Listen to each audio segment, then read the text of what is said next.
Hello everybody, Coach Oneal from the Mendoza Boxing Club. Okay, so I want to give you guys a little bit of a backstory before I go into this next video. It's actually not a boxing video, but it is a martial arts video. So many years ago, when my dad decided for us to branch out and start our own martial arts school or dojo, he had a couple good friends, and one was the late he was one of my dad's best friend. His name is Tito Bernie. Anyways, so Tito Bernie was really well known, especially in the judo community in the Philippines, especially combat judo. Many men back in the Philippines, they trained in traditional martial arts, especially during the 60s, 70s, and 80s, okay? And then a lot of these men, they migrated to Winnipeg. Okay, my dad became good friends of these men, these immigrants, because my dad and my mom were one of the first Filipinos to migrate in the 60s into not just to Canada, but to Winnipeg, to Manitoba. Tito Bernie, when we opened our school, he became my first, because I had to have a head instructor. I was still a kid. I was only like 16, 17 years old, right? And so we had to have the head master. So my head master basically was my Tito Bernie, okay?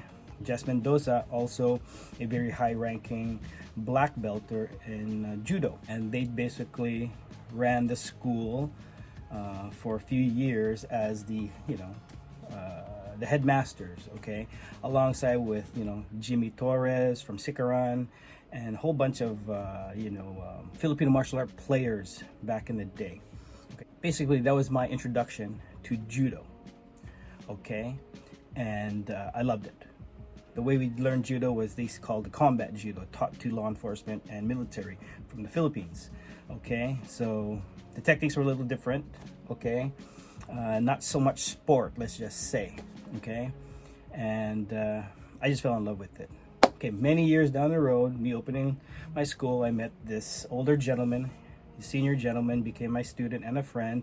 His name was Russell, and he was good friends with a legendary judoka named Doug Rogers. Doug Rogers is I want to focus on this video. He's a judoka, born in Canada, moved to the Kodokan in Japan in the 60s, won a silver medal in the Japan Olympics. He became friends and a student of the great Kimura.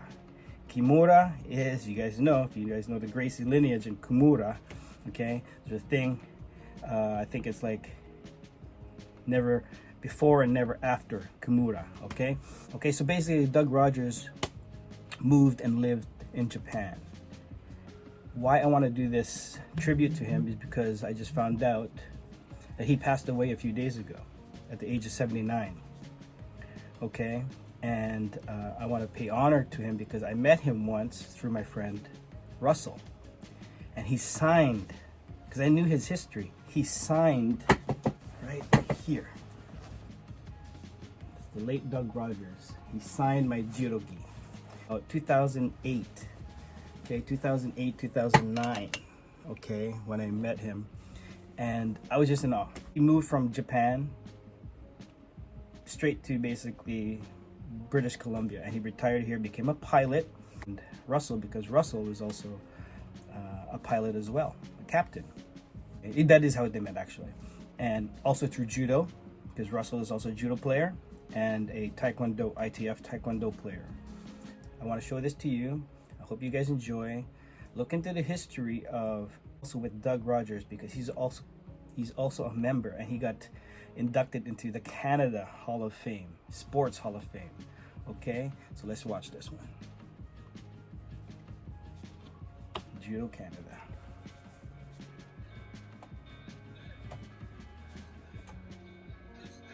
There's some hardcore mountain training right there. In the gi. No shoes, I bet.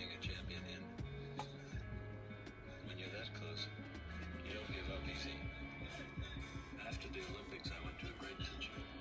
He said, if you train for 3 hours a day and become a champion, you should have want to be a champion, you got to train. And he was tall. He was a tall. He also won a couple gold medals in the Pan Am Games in the 60s in Winnipeg. Born in Nova Scotia. Moved to the Kodokan as a teenager. Played hockey. I think that's the match with Mura.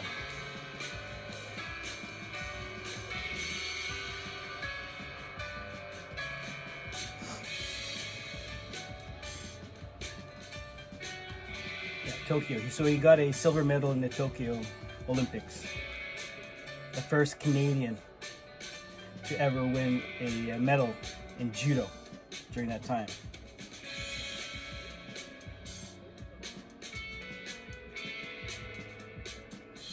Yeah, he's part of the Olympic Committee as well. Very handsome man. Again, he's just towering over everybody.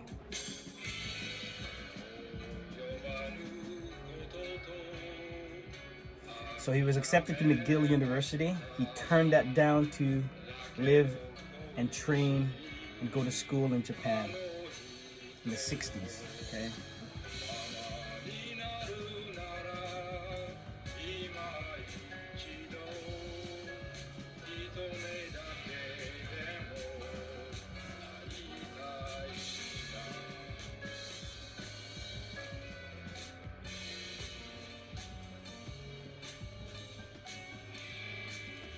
And there it is, Doug Rogers, okay?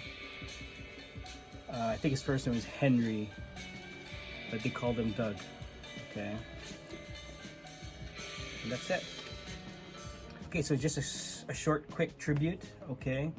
And again, me as a practitioner of martial arts, these are one of the martial arts that I fell in love with as well. My Tito Bernie, Tito Jess, Mendoza, they promoted me to black belt in judo, put me through the ringer, okay? I had to learn all these techniques, right, in a short amount of time, but also train and compete. But the thing is, I didn't compete in any judo tournaments, okay? We weren't affiliated to any judo association back then because Jess just came in from Philippines. He just migrated, okay? And then he just basically started teaching us, or teaching me. Make sure you practice judo, okay? If you do Brazilian Jiu-Jitsu or wrestling, great. But judo is a different, a different game. And, again, to close the distance before we get down, we gotta throw the guy. Okay, so learn judo as well. Even just a few techniques. I show the kids, we practice judo with gi, and we do some jiu-jitsu technique. Again, I'm a forever martial artist, okay? And this is just another thing for me to show you guys my life, my lifestyle, and again my interest, especially with martial arts and the martial art of judo. So, Coach Oneal, Mendoza's Boxing Club, check us out.